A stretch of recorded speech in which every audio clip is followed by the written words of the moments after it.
Hello everyone, সবাই কেমন আছো? আশা করছি সবাই খুব ভালো আছো আর আমরাও ভালো আছি। তো আজকে তোমাদের সাথে আমি একটা রেসিপি শেয়ার করার জন্য চলে এসেছি। তো আমি আজকে এটা একটা ক্যান্ডি বানিয়েছি। তোমরা কেউ বলতে পারবে কিসের ক্যান্ডি এটা?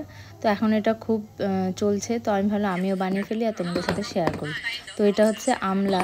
তো এখন যেহেতু আমলার সিজন, চারিদিকে খুব মানে কম ঠিক না, মোটামুটি পাওয়া যাচ্ছে আমলা এখন। তো আমি নিয়ে এসেছি অনেক কয়দিন হলে, এই জন্য একটু দাগ দাগ হয়ে গেছে। কিছু তাজা তাজাও আছে আমলা, আর কিছু খারাপ হয়ে গেছিলো, সেগুলো কেটে বাদ দিয়ে দিয়েছি। আমলাটাকে ভালো করে ধুয়ে নিয়ে এখানে আমি এই যে ঝাঁঝরি টাইপের যে থালাগুলো হয়, নিচে ফুটো থাকে, সেগুলোর মধ্যে আমলাগুলো দিয়ে আমি এখানে সিদ্ধ করতে দিয়েছিলাম। যে মানে একদম যেটা বয়েল হয় আর কি, তোমার হচ্ছে ভাপে ভাপে সেদ্ধ হবে সেইভাবে। তো এখানে যে দেখতে পাচ্ছ আমলাগুলো সিদ্ধ হয়ে গেছে, খুব বেশি টাইম লাগেনি, মানে 15-20 মিনিট সিদ্ধ করলেই হয়ে যাবে, একাই খুলে যাবে আমলাগুলো। উপরে দেখতেই পাচ্ছ যে ফাঁকা ফাঁকা হয়ে গেছে, যেগুলো চারটা করে বেরিয়ে গেছে, বীজটা মাঝখান থেকে একাই বেরিয়ে আসবে। তো ভালো করে সিদ্ধ হয়ে গেছে আমলাগুলো। আমি এখানে গরম অবস্থাতেই খুলে নিচ্ছি, তার কারণ বেশি ঠান্ডা হয়ে গেলে আবার শক্ত হয়ে যাবে, তখন আর ছাড়তে চাইবে না। তো সেই জন্য এখানে আমি সবগুলো আমলাকে ছাড়িয়ে নিয়েছি। অনেকটাই নিয়েছিলাম, আমি 1/2 কিলো মতন আমলা নিয়েছি এখানে আমি। তো খুব একটা বেশি হবে না এগুলো, এখন দেখা যাচ্ছে অনেকটা বেশি, পরে অল্পই হয়ে যাবে। আমি এখানে গুড় ইউজ করব, চিনি তোমরা চাইলে চিনিও ইউজ করতে পারো। এটাতে দুটো জিনিসই লাগবে, একটা হচ্ছে আমলা আর একটা গুড়, তাছাড়া আমি কিছু ইউজ করিনি। তো এই জিনিসটাকে আমি সবগুলোকে ভালো করে পেস্ট করে নিয়েছি। এটাকে করার জন্য একটা ননস্টিকের কড়াই হলে বেশি ভালো হয়, তার কারণ আমি কড়াইয়ে কিছু দেইনি, তেল কিছু দেইনি। পেস্ট করে আমি কড়াইয়ের মধ্যে দিয়ে দিয়েছি, দিয়ে এটাকে একদম লো হিটে এটাকে শুকিয়ে নিতে হবে। মানে আমলার মধ্যে যে জলটা থাকে সেগুলোকে একদম বয়েল না তো, এইভাবে ঘুরিয়ে ঘুরিয়ে মিক্স করতে করতে তোমার একদম অল্প করে নিতে হবে, যেরকম ওর মধ্যে যেন কোনো জল না থাকে, একটা আঠা ভাব যেন চলে আসে। তো এটা একটু টাইম লাগবে করতে। এটা হচ্ছে তোমার অনেকেই বলে যে অল্প টাইমের মধ্যে হয়ে যাবে, কিন্তু তা না, অনেকটা টাইম লেগেছে করতে। এটাকে ভালো করে ঘোরাতেই হবে, সবসময় ভাবে মিক্স করতে হবে যেন নিচে লেগে না যায়, তার কারণ এর মধ্যে কিচ্ছু দেওয়া নেই, তেল বা ঘি কিচ্ছু দেওয়া নেই। তো সেই জন্য কড়াইয়ে যেন লেগে না যায়। আর এখানে ননস্টিকের তাও কড়াই বা অন্য কিছু নিলেই বেশি ভালো হবে। অন্য যেরকম সিলভার বলো, লোহা বলো, ওগুলোতে নিচে আটকে যাবে। ননস্টিকেও একটু করে হয়ে যাচ্ছিলো। এই দেখো অনেকটা শুকিয়ে এসেছে একদম, রান্না করতে করতে ঘুরতে ঘুরতে এই যে একদম অল্প হয়ে গেছে এরকম এখানে। আর এখন কিছু জল টল কিচ্ছু নেই, তো একদম শুকিয়ে গেছে। তো এর মধ্যে আমি এখন গুড় দিয়ে দিয়েছি। আমি অল্প পরিমাণে দিয়েছি, এর মধ্যে আরও গুড়ের দরকার ছিল।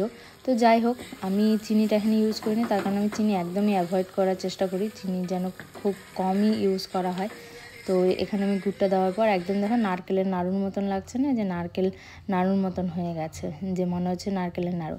তো এখানে আমি হচ্ছে একদম মিক্স করে নিয়ে কিছুক্ষণ আরও ঘুরিয়ে নিলাম, যেন গুড়ের যে জল বা রস টাইপের হয়ে গেছিলো ওটা যেন না থাকে। তারপরে করে দিয়ে এখানে আমি একদম বন্ধ করে দিয়েছি হিটটা। আর একটু গরম অবস্থাতেই এভাবে হাতে একটু ঘি লাগিয়ে নিয়েছি, নিয়ে এভাবে ক্যান্ডি টাইপের বা নাড়ু যেটাই বলো, এগুলো হচ্ছে তোমার হচ্ছে আমলার ক্যান্ডি। তো এখানে আমি চিনি নিয়েছি, চিনিটাকে ব্লেন্ডার একটু ঘুরিয়ে নিয়েছি যেন গুঁড়ো গুঁড়ো হয়ে যায়, যার কারণে এটা আমি স্টোর করে রাখবো উপর দিয়ে, জন্য চিনিটার মধ্যে দিয়ে চিনিটাকে ঘুরিয়ে নিচ্ছি এইভাবে। তো তোমরা চাইলে এভাবে রাখতে পারো বা অন্যরকম শেপ দিতে পারো। আমি অন্য কিছু আর ঝামেলা করবো না জন্য আমি এভাবে ক্যান্ডি টাইপেরই বানিয়ে রেখে দিলাম। চিনির মধ্যে কোট করে, চিনির পাউডারটার মধ্যে কোট করে এভাবে রেখে দেবো কাচের জারের মধ্যে। তো সেইটাই আমি এখানে ঘি লাগিয়ে নিয়েছিলাম, হাতে নিয়ে করছিলাম ছোট ছোট করে, ছোট বড় যেরকম হয় আর কি।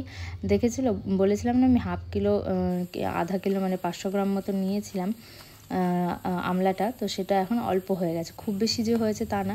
প্রথমে চিনির পেস্টটা অনেকটা কম হয়েছিল গুঁড়োটা, তো পরে আমি আবার আরেকটু করে নিয়েছিলাম। বলো না কেউ কঞ্জুসের মতন নিয়েছি, তার কারণে আমি চিনি একদম অ্যাভয়েড করি। তো যতটা কম লাগানো যায় তত লাগিয়ে নিয়ে ঝেড়ে ঝেড়ে নিয়েছিলাম। এখানে যে এরকম টাইপের মোটামুটি 20-25টা মতন হয়েছে, 20-25টাও হবে না, 15-20টার মতন হয়েছে। তো মানে আমলা তো একটু কষ্ট হয়, সেই জিনিসটা তো আছেই, একটু টক টক ভাবটা আছে। গুড় আরও দিলে ভালো হতো, কিন্তু আমি অল্পই দিয়েছি। যাই হোক, এটা তারপর আমি না কাঁচের জারটার মধ্যে একটু চিনি দিয়ে দিলাম, দিয়ে এখানে আমি এর মধ্যে স্টোর করে রেখে দেবো। এটা অনেক কদিন, এটা সারা বছরও থাকবে। আমার তো সারা বছর থাকবে না, 2-3 মাস থাকলেই হয়ে গেল। তার কারণ এরপরে আর আমলা পাওয়া যাবে না, শীতের টাইমটা চলে গেলে তখন আর পাওয়া যাবে না। তো এখনই আমি এইভাবে স্টোর করে রেখে দিলাম। প্রতিদিন একটা করে খেলে খুবই ভালো। আমলা তো সব কিছুর জন্য ভালো, শরীরের জন্য ভালো, চুলের জন্য ভালো।